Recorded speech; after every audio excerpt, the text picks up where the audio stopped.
پاکستان میں یہ کون سی شخصیت آئی ہے جس کو ایئرپورٹ پر لینے صدر پاکستان آصف علی زرداری صاحب گئے اور ان کا ڈنر آصف علی زرداری صاحب نے ایوان صدر میں کیا، جس میں فیلڈ مارشل عاصم منیر صاحب اور وزیر اعظم پاکستان نے شرکت کی۔ اگلے ہی دن وزیر اعظم شہباز شریف صاحب نے ان کے لیے ناشتہ بنوایا اور کہا کہ یہ اب میرے مہمان ہوں گے۔ یہ شخصیت کوئی اور نہیں، اسماعیلی فرقے کے 50ویں امام ہیں جو پاکستان کے 5 روزہ دورے پر آئے ہیں۔ ان کا نام پرنس رحیم الحسینی المعروف آغا خان پنجم ہے۔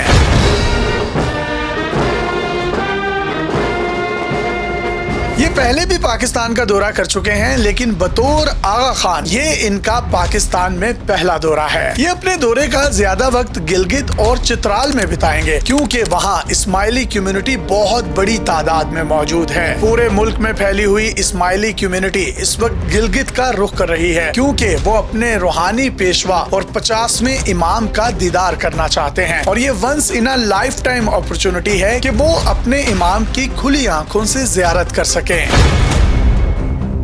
یہ آغا خان کون ہے؟ یہ اتنی بڑی شخصیت کیسے بنے؟ آخر ان کی کہانی کیا ہے؟ اس سب کو سمجھنے کے لیے آپ کو پیچھے تاریخ میں جانا ہوگا۔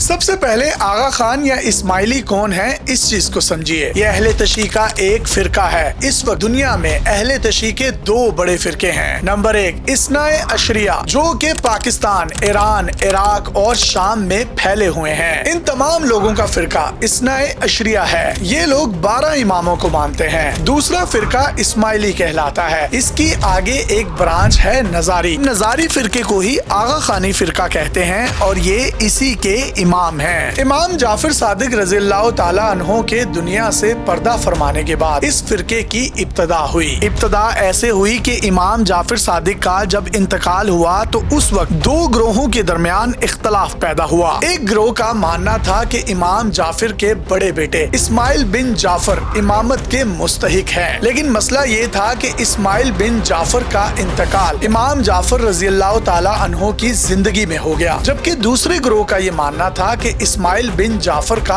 انتقال ہو چکا تھا، لہٰذا امام جعفر صادق کے دوسرے بیٹے امام موسیٰ کاظم کو امام بنایا جائے۔ اب ایک گروہ موسیٰ کاظم کو امام ماننے لگا اور دوسرا گروہ اسماعیل بن جعفر کو امام ماننے لگا۔ جو فرقہ امام موسیٰ کاظم کا فالوور ہوا وہ اثنا عشریہ کہلایا، جبکہ وہ فرقہ جس نے اسماعیل بن جعفر کو امام مانا وہ اسماعیلی کہلائے۔ اسماعیلیوں میں امام کا کانسیپٹ اثنا عشریہ سے بالکل الگ ہے، یعنی اثنا عشریہ میں 11 امام آ چکے ہیں، جبکہ 12ویں امام مہدی ہیں جن کا قیامت کے قریب ظہور ہوگا، جبکہ اسماعیلیوں کے ہاں یہ کانسیپٹ ہے کہ امام ہر وقت موجود ہونا چاہیے اور یہ اسماعیل بن جعفر کی آل اولاد سے ہونا چاہیے۔ تو یہ جو پاکستان کے دورے پر آئے ہوئے امام ہیں پرنس رحیم آغا خان، یہ اسماعیلی فرقے کے 50ویں امام ہیں اور 5ویں آغا خان ہیں۔ آغا خان کا لقب ان کو ایران سے ملا، اس سے پہلے یہ صرف امام کہلاتے تھے۔ 18ویں اور 19ویں صدی میں ایران پر فتح علی شاہ قاجار کی حکومت تھی، اس دور میں ان کو آغا خان کا لقب دیا گیا۔ واقعہ کچھ یوں ہوا کہ اسماعیلیوں کے 45ویں امام خلیل اللہ ان کو قتل کر دیا گیا۔ ان کے 13 سال کے بیٹے تھے حسن علی شاہ۔ حسن علی شاہ اپنی والدہ کو لے کر ایران کے بادشاہ کے پاس گئے انصاف کے حصول کے لیے، تو فتح علی شاہ قاجار نے نہ صرف ان کو انصاف دیا بلکہ ان کے قاتلوں کو کیفر کردار تک پہنچایا اور ان کو ایک نیا لقب دیا،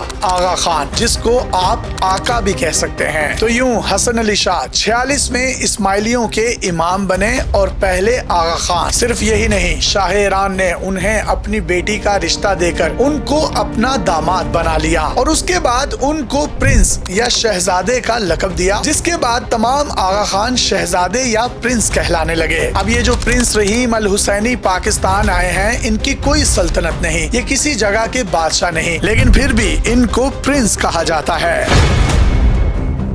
لیکن سوال یہ پیدا ہوتا ہے، یہ جو آغا خان پاکستان آئے ہیں ان کی اہمیت پوری دنیا میں اتنی زیادہ کیوں ہے؟ کیوں ان کو اتنے پروٹوکولز دیے گئے اور وزیر اعظم ان کے لیے ناشتے بنوا رہے ہیں اور صدر پاکستان ان کے لیے عشائیے جس میں فیلڈ مارشل عاصم منیر صاحب شرکت کر رہے ہیں؟ تو جناب اس کی سب سے بڑی وجہ تو ایک یہ ہے کہ یہ اسماعیلی کمیونٹی کے روحانی پیشوا ہیں، جبکہ دوسری بڑی وجہ ان کے پوری دنیا میں خیراتی کام ہے۔ اسماعیلی کمیونٹی ایک انتہائی پڑھی لکھی، مہذب اور امن امن پسند کمیونٹی ہے. آپ نے پاکستان میں کبھی نہیں سنا ہوگا کہ اسماعیلی کمیونٹی نے کوئی احتجاج کیا, توڑ پھوڑ کی یا تخریب کاری کی, بلکہ یہ دنیا کے جس خطے کے جس ملک میں رہتے ہیں یہ نہ صرف اس کا حصہ بن جاتے ہیں بلکہ اہم ترین حصہ بن جاتے ہیں. یہ چیریٹی اور فلاحی کام بہت زیادہ کرتے ہیں. آپ کو پاکستان سمیت دنیا بھر میں جہاں پر بھی اسماعیلی کمیونٹی نظر آئے گی, یہ تمام کے تمام پی ایچ ڈی اسکالرز یا کم از کم ان کے پاس 2-3 ماسٹرز کی ڈگریز ہوں گی. ان کا لٹریسی ریٹ پوری دنیا میں بہت زیادہ ہے, جس کی وجہ سے یہ اعلیٰ تعلیم یافتہ کمیونٹی ہے. اور ان کو پاکستان میں اتنا زیادہ پروٹوکول اور عزت دینے کی وجہ ان کے پاکستانیوں کے لیے بہت زیادہ خیراتی کام ہے. اس وقت یہ دنیا کے 30 سے زائد ممالک میں بہت زیادہ خیراتی کام کر رہے ہیں. تعلیم اور صحت پر بے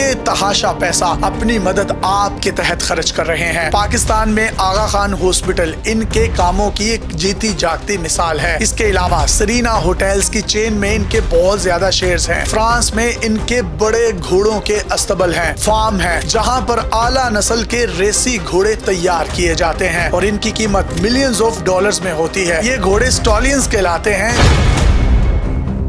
اسماعیلیوں میں یہ بھی ہے کہ امام لکھ کر جاتا ہے کہ میرے بعد امام کون ہوگا. پاکستان کے دورے پر آئے ہوئے پرنس رحیم کے والد پرنس کریم تھے, جن کا فروری 2025 میں انتقال ہوا. اب ان کے بیٹے پرنس رحیم الحسینی, جو کہ آغا خان پنجم کہلاتے ہیں, وہ پاکستان آئے ہیں. پاکستان میں 5 دن کا اپنا دورہ مکمل کرنے کے بعد یہ واپس سوئٹزرلینڈ چلے جائیں گے اور پوری دنیا میں چلنے والے اپنے فلاحی کاموں کو دیکھیں گے, اور ساتھ ساتھ پاکستان میں گلگت اور چترال میں رہنے والی ایک بڑی اسماعیلی کمیونٹی کو روحانی پیشوا کے طور پر زندگی گزارنے کے سنہری اصولوں پر بھی لیکچر دیں گے. اپنے میزبان یاسر شامی کو اجازت دیجیے اور دیکھتے رہیے ڈیلی پاکستان. اللہ حافظ.